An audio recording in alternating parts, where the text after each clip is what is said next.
This week on Brains on Games, we'll talk about a small box card game about World War II. Welcome to Brains on Games. I'm Dr. Brian McDonald, and this episode, like I said, we are going to talk about a small box card game that's set in World War II. It's a game that's been on my shelf for ages, and I just haven't had a chance to get to it. I mean, I've played it dozens of times, but I haven't talked about it on the show yet. It's a game called Air, Land, and Sea. This is a game that's only for two players, so it's really a duel between two players. You can play a game in only about 20 minutes, and it works with kids age 14 and up according to the box, but I think 12-year-olds, especially if they're familiar with these kinds of games, could definitely get into a game like this. Let's talk about Air, Land, and Sea.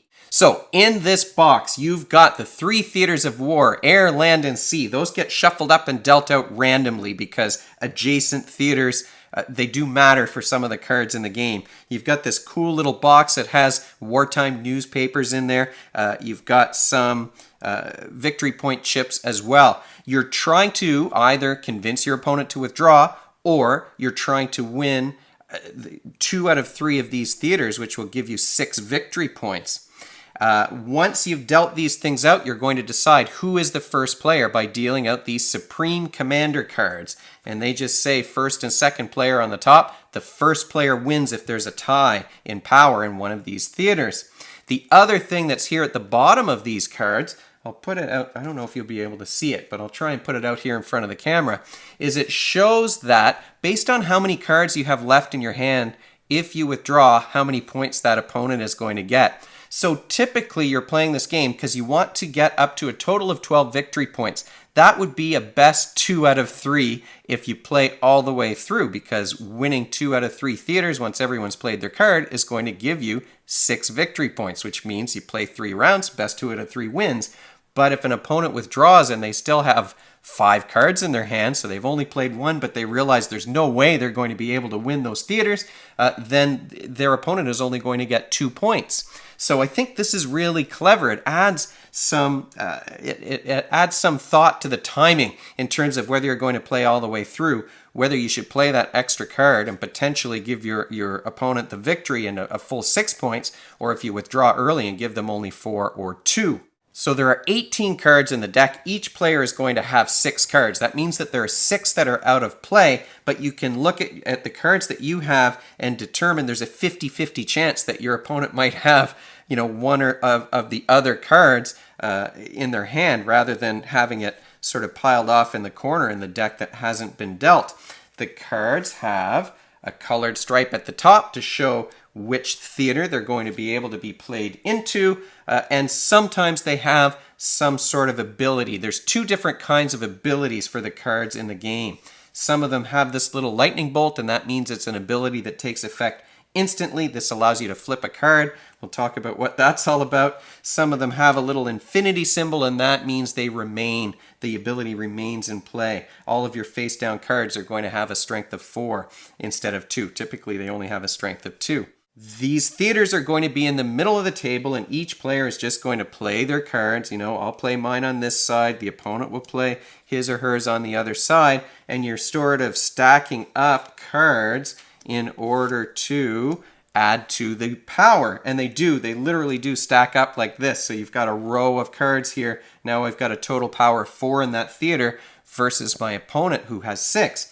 You can also play a card face down, and a face down card always has a power of 2. It can go anywhere on the board. You don't have to follow the theater. That means if I don't have any C cards, I can still play some face down cards into that theater in the hopes that I might still be able to win it.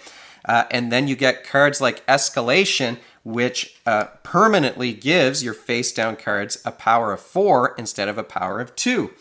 That being said, things like Maneuver allow you to flip those cards over. So maybe I've played a card that I wasn't supposed to into the air, but now I can flip it over and it's going to have a power of 5 and give me some ability once it's played.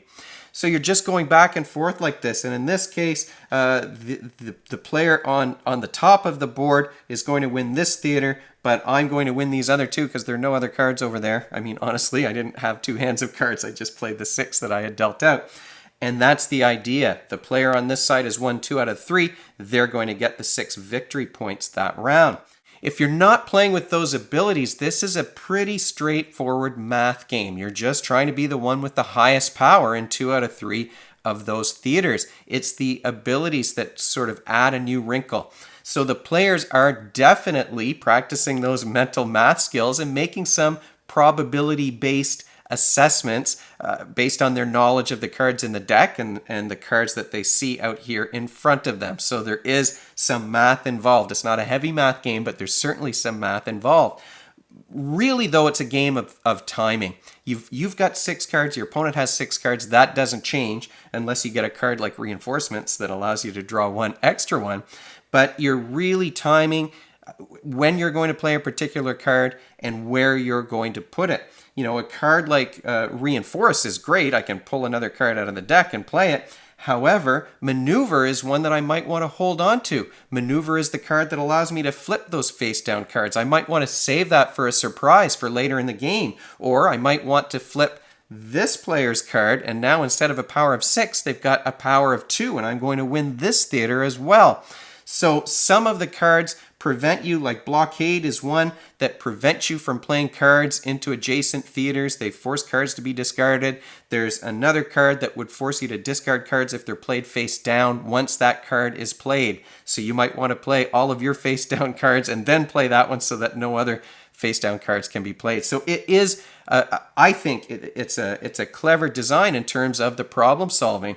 Each round is a little puzzle based on the cards that you've got and the cards you think that your opponent has, and the puzzle kind of builds up as you go. So you're doing the mental math, you're planning ahead a little bit, but you've only got 6 cards, so it really is more of a flexible problem-solving game. And when we're talking about flexible problem-solving, that's fluid reasoning.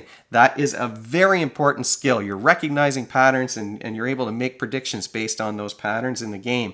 The timing, I think, like I said, is something that really makes this game much more interesting, to me at least, in that you're not just planning where you're going to play those cards, you're planning when you're going to play them so that you can hopefully take your opponent by surprise. Once you finish the round, each player has played their 6 cards. You calculate up the points, you figure out how many points each player is going to get, and then you shift the theaters of war, you deal out fresh cards for the next round, and the game continues. Like I said earlier, you can play a game in about 20 minutes, so this is a quick one in a small box. You can bring it with you about anywhere, drop it in a backpack, and it doesn't take up too much space, but it is, I think, a clever game. The low number of cards really makes it more strategic. It reduces the randomness that you might see in a card game that has a big stack of cards where you can't really predict which cards are going to come up.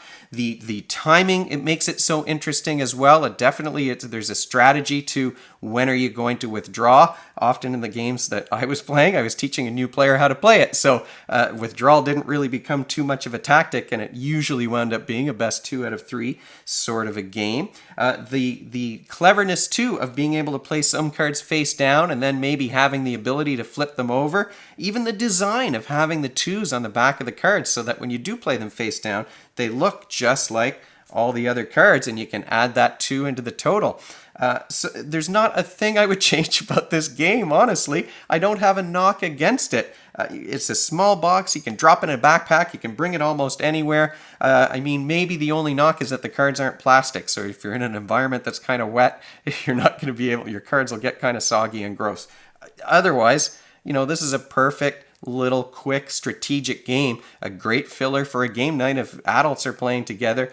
Definitely something that you can play with your kids who are teenagers or even a little bit before the teenage years. If you have questions about Air, Land, and Sea or anything else about the channel, if you have suggestions for the show, you can leave them in the comments below this video, or you can email me at brian@brainsongames.ca. Brainsongames.ca is the website. That's where future episodes will go, and the previous ones are up there already.